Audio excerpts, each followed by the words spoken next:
Imagine your worst nightmare coming true. You finally found the love of your life after years of humiliation, betrayal, and pure heartache. You're happy again, light, actually planning a future. And then the phone rings. On the other end, a doctor says, your ex-husband, the man who destroyed your soul, is dying. He needs a kidney transplant fast, and the only 100% compatible donor in the entire world is your new boyfriend, the man who put you back together. Now you have to choose. Let the monster who cheated on you and crushed your spirit die, or ask the love of your life to give up a kidney to save the devil himself. What would you do? Save the man who broke you, or protect the man who healed you? This is the true story of Evelyn Harper, an ordinary woman from a small town in Georgia who found herself in the cruelest dilemma anyone could ever face. A choice between revenge and love, past and future, justice and mercy.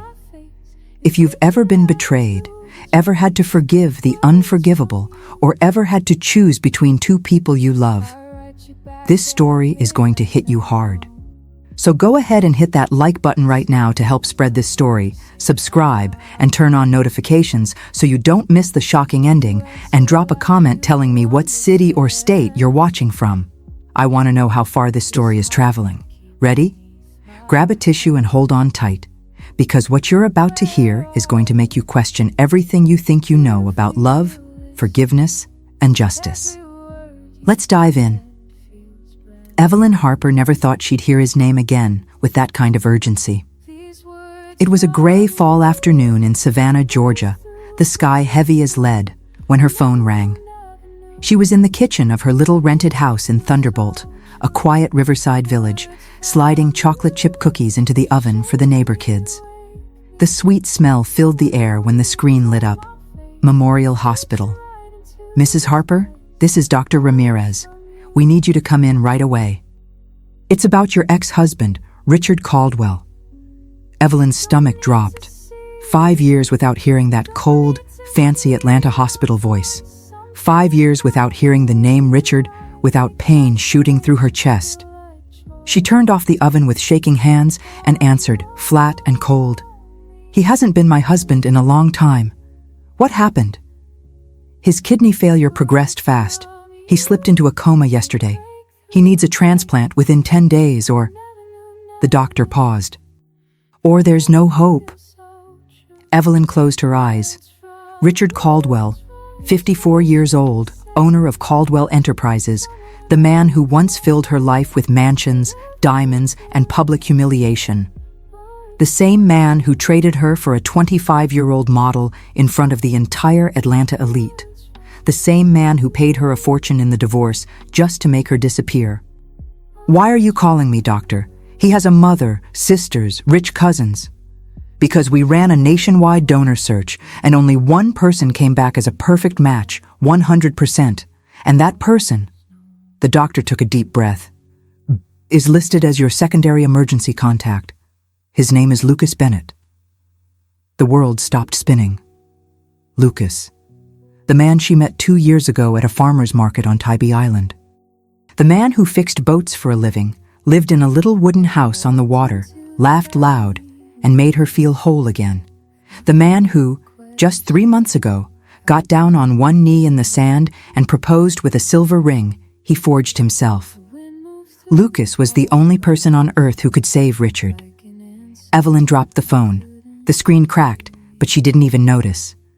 All she could think was, even from his deathbed, Richard was reaching out from the grave to ruin the one good thing she'd rebuilt.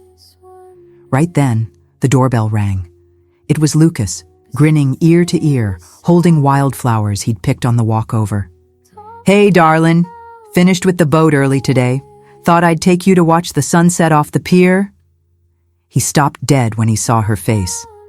Evie? Baby, what's wrong? She hugged him like she could shield him from what was coming. But deep down, she already felt the weight of the impossible choice crushing her heart.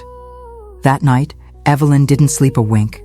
She lay staring at the ceiling fan while Lucas breathed slow and steady beside her. How do you tell the man you love that the person who destroyed you now needs a literal piece of him to keep breathing. How do you even say the words out loud? And worse, how do you admit that a tiny, dark corner of your heart actually wanted Richard to die? The next morning, she drove to Atlanta alone.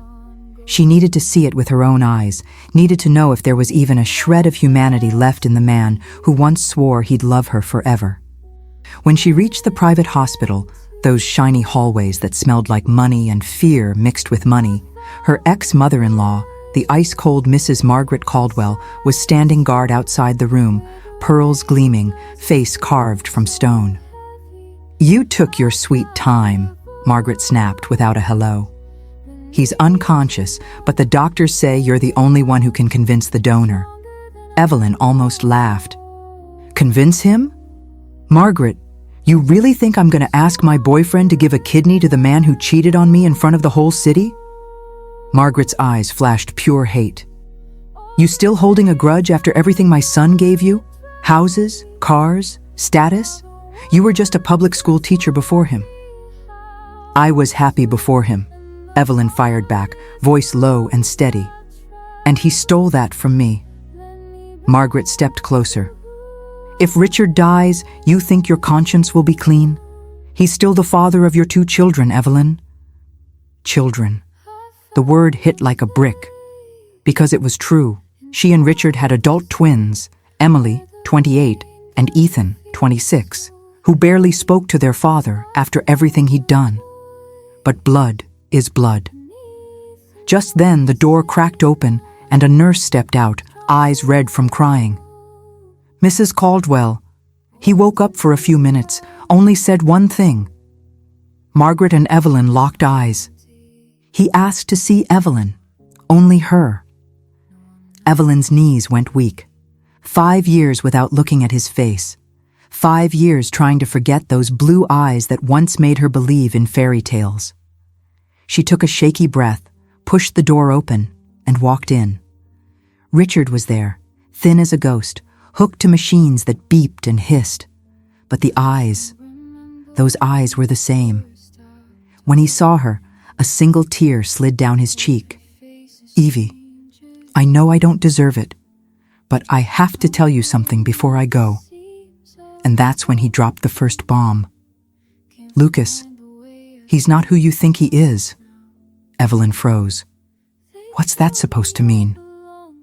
Richard closed his eyes like it hurt to speak. "I paid him to get close to you. 2 years ago, I wanted someone watching over you, making sure you were okay after the divorce. But he fell in love with you for real.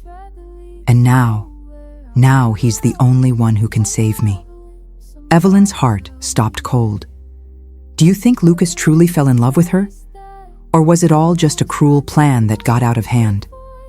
Drop a comment and tell me what you're feeling right now, because the next part is about to turn everything upside down.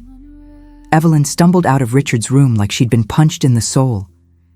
"I paid him to get close to you," kept looping in her head, louder than the hospital beeps. She made it to the parking garage, collapsed into her old Honda, the one Lucas had fixed for her last Christmas, and cried the ugly kind of cry she hadn't let out since the day she signed those divorce papers. How could it be true? Lucas, the man who made heart-shaped pancakes on Sundays, who held her hand during thunderstorms because she was still scared of loud noises, who kept every single greeting card she ever wrote him, all of it bought and paid for? She drove back to Thunderbolt with tears blurring the highway. When she pulled up to Lucas's little riverfront house, the sun was bleeding orange across the water. He was in the yard sanding a boat, shirtless, sweaty, humming an old Tim McGraw song. The second he saw her, that big, easy grin spread across his face. "Hey, pretty lady, you're home early. Everything okay?" He dropped the sandpaper and came to hug her. Evelyn stiffened. His touch felt like fire now. "We need to talk," she whispered, voice raw. Lucas's smile faded. "Of course, come inside. I just made sweet tea." She didn't move from the porch, just stared at the river. "Richard woke up today. He told me something." Lucas went pale the moment she said the name. What did he tell you, Evie? That you took money from him to watch me. That you only walked into my life because he paid you. The crickets stopped chirping. Even the river seemed to hush. Lucas hung his head, ran a hand through his damp hair. "It's true," he said so quietly she barely heard. At the very beginning, it was true. Evelyn's world tilted. So everything was fake? The wildflowers, the all-night talks, the proposal on the beach, all an act? No. Lucas stepped forward, eyes desperate. "Please hear me out. I needed the money bad. My mama was dying of cancer down in Jacksonville. The hospital bills were drowning us. Richard found me in a bar, said he wanted someone to keep an eye on you, make sure you were safe after the divorce. Offered 50 grand. I said yes." He swallowed hard, tears shining. "But the first day I saw you at that market, picking out tomatoes like it was the most important job in the world, laughing when one rolled away, I fell in love right then and there, swear on everything. I stopped sending him reports after 2 weeks, sent the rest of the money back, told him I couldn't do it anymore because I was in love with you." Evelyn shook her head, tears streaming. "You lied to me for 2 years, Lucas. Because I was ashamed. I was terrified you'd hate me if you knew how we really met." He pulled a folded paper from his pocket, hands shaking, and handed it to her. "Look at the date." It was a printed email to Richard's lawyer, dated 2 years ago. "I'm no longer accepting payment. I've fallen in love with Evelyn Harper. Sue me if you want. I don't care." The date checked out, but the hurt didn't shrink one bit. "I love you, Evie. I love you so damn much I already scheduled the donor testing for tomorrow." Her eyes flew wide. You're actually going to give him your kidney?" "Not for him," Lucas said, voice fierce. "For you. Because I know if he dies, you'll carry that guilt forever, and I can't stand the thought of you hurting one more second because of that man." Evelyn broke down all over again, anger, relief, and terror all tangled together. That night, she couldn't go back to his house. She crashed on her old friend's couch in Savannah. She needed space to think. Early the next morning, her phone rang. Margaret Caldwell. "Richard had a cardiac arrest overnight. He's alive. Barely. Doctors say he's got days, maybe less. Lucas is already here starting the compatibility tests. He's determined." Evelyn's blood turned to ice. "And one more thing," Margaret added, voice strangely soft. "Richard wants to see you again. Alone. Says he has one last confession that'll change everything you think you know about your past." Evelyn hung up, with her heart pounding so hard it hurt. What could Richard possibly confess now that was worse than every betrayal he'd already committed? And was she even ready to hear it? The next part reveals the secret Richard kept for almost 30 years, and it's going to shatter everything Evelyn thought she knew about her own life. Evelyn walked into room 1208 with her heart in her throat. Richard was awake, thin as a shadow, but his eyes still had that sharp glint, like a man holding one last ace. "Close the door, Evie. Please." She did, then stayed pressed against the wall, arms crossed tight. "Talk fast, Richard. I'm not here to watch you suffer. I'm here because they said it was important." He took a ragged breath and gripped the sheet. "Emily and Ethan, they're not my biological children." Everything went silent. "What did you just say?" "They're Thomas's. Thomas Bennett's." Thomas. The name slammed into her like a freight train. Richard's college best friend. The guy who was always at the house when Richard was on business trips. The man who pushed the kids on swings, took them for ice cream, carried Evelyn's groceries when her arms were full. The same Thomas who died in a car wreck when the twins were 4. Evelyn's face burned. "You're out of your mind. I never—" Richard raised a weak hand. "You did. Once. 3 months before he died. I found the text messages on his old phone after the accident.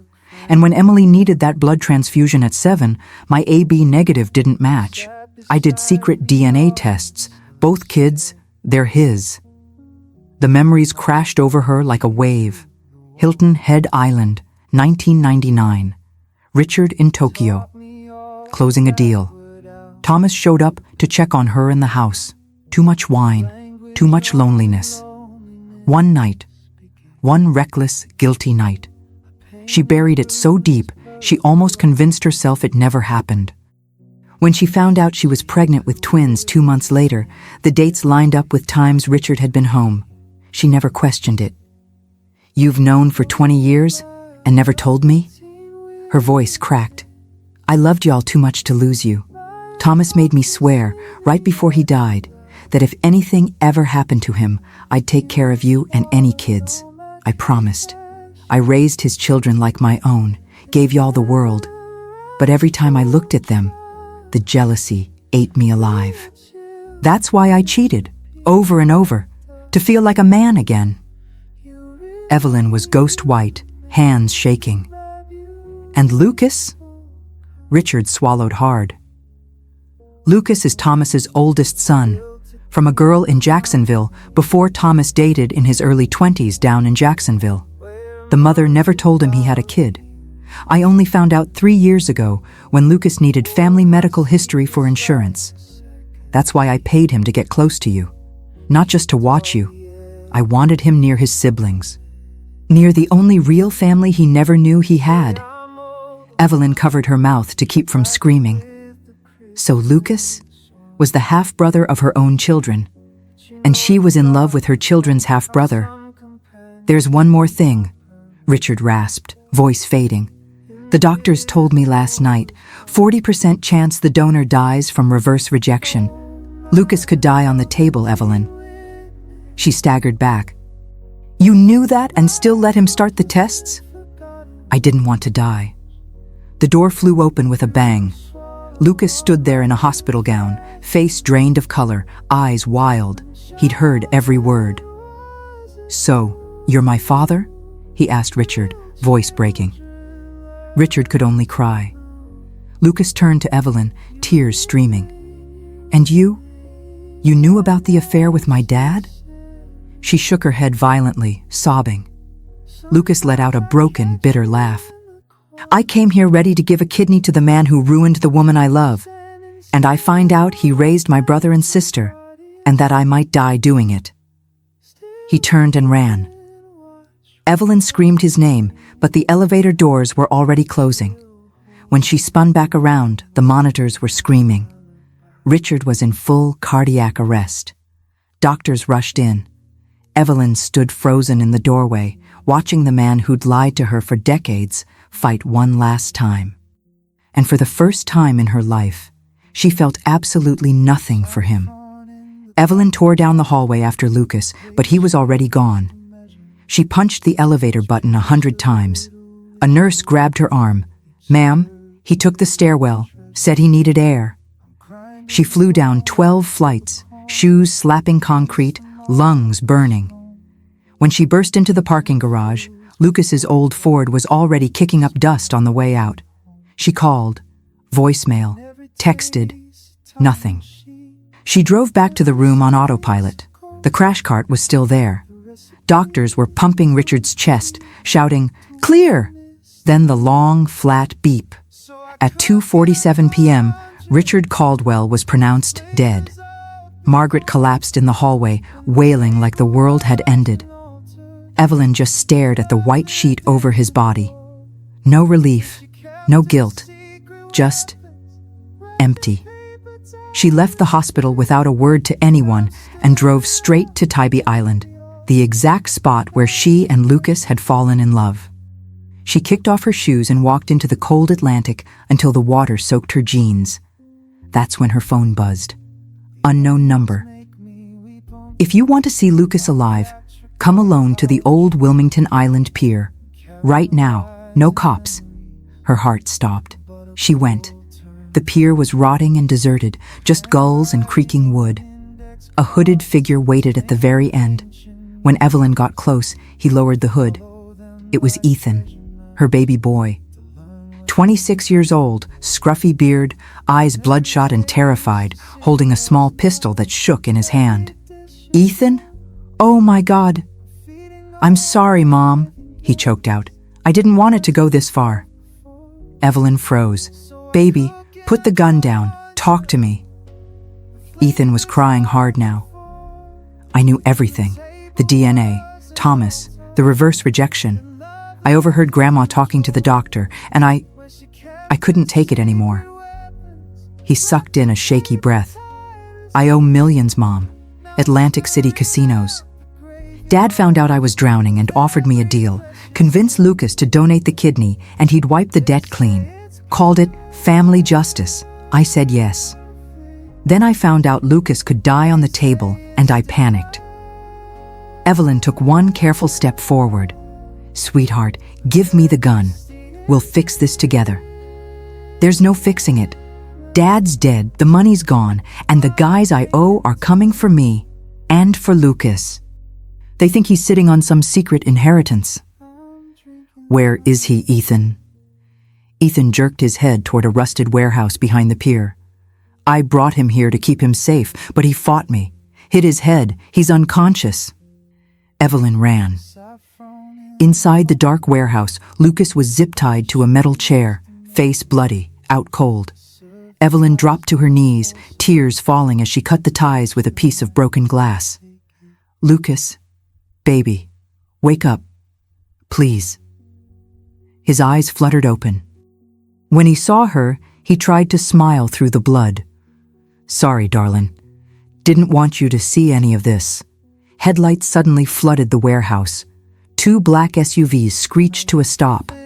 3 armed men jumped out. Ethan shoved Evelyn behind him. "Stay back, Mom." The biggest guy stepped forward. "Kid, you got 10 seconds to hand over the money your old man hid, or we take the boat guy's kidney right here. Dead or alive, don't matter to us." Evelyn looked at Lucas, looked at her son, and made the craziest move of her life. She stepped in front of both of them. "You want money? I've got it." The men laughed. "You? The broke ex-wife?" Evelyn pulled a tiny flash drive from her pocket. "Richard gave me this yesterday, right before he coded. Offshore accounts in the Caymans, $47 million left after taxes. He said it was for the real family." Dead silence. She tossed the drive at their feet. "Take it." And disappear. The leader picked it up, eyed his crew, then nodded. "We'll verify it in the car. If it's fake, we come back and kill every last one of you." Tires squealed. They were gone. Ethan dropped to his knees, sobbing. "I'm so sorry, Mom. I'm so sorry." Evelyn wrapped one arm around her son and used the other to hold Lucas up. "It's over, baby. It's over." But then came the super plot twist nobody saw coming. Lucas, weak and bleeding, cupped her face with a trembling hand and whispered, "Evie, I knew about the drive. Richard and I planned the whole thing 6 months ago." Evelyn blinked, sure she'd heard wrong. "You... what?" Lucas coughed, wincing, but kept his eyes locked on hers. "When I found out I was Thomas's son, and that Richard was dying, we sat down one night, just the 2 of us. No lawyers, no Margaret, no bullshit. He told me everything. The affair, the kids, the gambling debt Ethan was hiding, the mob guys circling like sharks. He knew he only had months left from the cirrhosis. The kidney story was fake from day one." Evelyn's mouth went dry. "The transplant? The perfect match? All of it?" "Staged," Lucas admitted, voice hoarse. "Richard paid a doctor friend to fake the donor database results. The reverse rejection risk? Total lie to make sure nobody pushed too hard for the surgery. He needed everyone to believe he was desperate, so the final act would work." Ethan stared, stunned. "Final act?" Lucas nodded weakly. Richard knew the only way to save Ethan's life was to make those loan sharks think the money was still hidden, then hand it over in a way they'd never trace back to the family. But he didn't trust Margaret, didn't trust lawyers, didn't trust anybody except Evelyn. He said, "She's the only one strong enough to finish it." Evelyn felt her knees buckle. She sank to the dirty warehouse floor. "So every fight, every tear, every confession in that hospital bed. Was real, Lucas cut in gently. The guilt, the regrets, the love he never knew how to show, all real. But the clock was fake. He wanted to die knowing you'd be the hero, that you'd be the one to walk in, hand over the money, and walk out with your head high. He wanted you to save us, and save yourself from hating him forever. Tears rolled down Evelyn's cheeks, but they weren't just sad anymore. He used his own death to give us a clean slate. Lucas managed a bloody grin. And he used me to make sure you never had to beg. He told me, if anything happens to me, you tell her I'm sorry, and you marry that woman before some other fool does. Ethan let out a broken laugh through his sobs. So Dad turned into a mastermind con artist on his deathbed? Pretty much, Lucas said. Old rich guys do love their drama. Sirens wailed in the distance. Someone must have called 911 after the SUVs peeled out. But the three of them stayed right there on the concrete, holding each other like shipwreck survivors who'd finally spotted land. Evelyn looked at the man she loved and the son she thought she'd lost, and whispered the only thing that made sense. He gave us the most messed up, most beautiful goodbye anybody could ask for. 3 months later, Thanksgiving. The little wooden house in Thunderbolt had never felt so full. Turkey and cornbread dressing, collards, sweet potato casserole, pecan pie. The whole place smelled like heaven and home. Laughter bounced off the walls. Glasses clinked. Country music played low from an old radio. For the first time in almost 30 years, everybody was at the same table. Emily, 7 months pregnant and glowing, teased Ethan about finally eating seconds without looking over his shoulder for debt collectors. Ethan, 90 days clean and actually sleeping through the night, fired right back with some dumb joke that made the whole table howl. Margaret, yes, the same Margaret who once looked like she'd been carved out of marble, was in a simple floral dress Evelyn loaned her, no pearls, slicing pie with shaky, happy hands. And right in the middle of it all, Lucas and Evelyn. His new wedding band catching the light every time he reached for her hand, her smile so big it didn't fit on her face. Once the loan sharks took the $47 million and vanished, life flipped like a switch. Ethan checked himself into a recovery program in Savannah and hadn't touched a casino app since. Emily and her husband decided to name the baby Thomas Richard, a double tribute that made Margaret sob into her sweet tea. Lucas sold the boat shop, took the chunk Richard secretly left him in the will, and bought the house next door.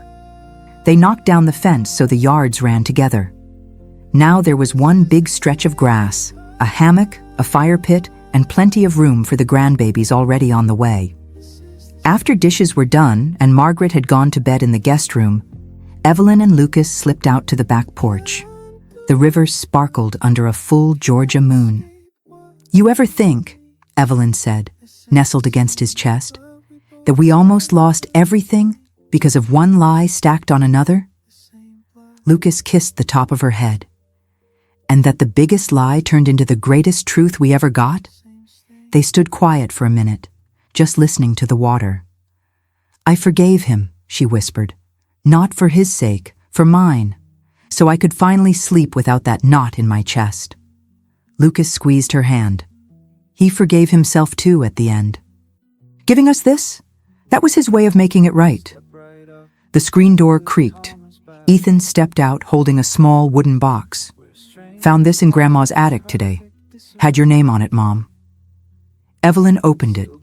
Inside was a yellowed envelope and an old VHS tape. On the envelope, Richard's shaky handwriting.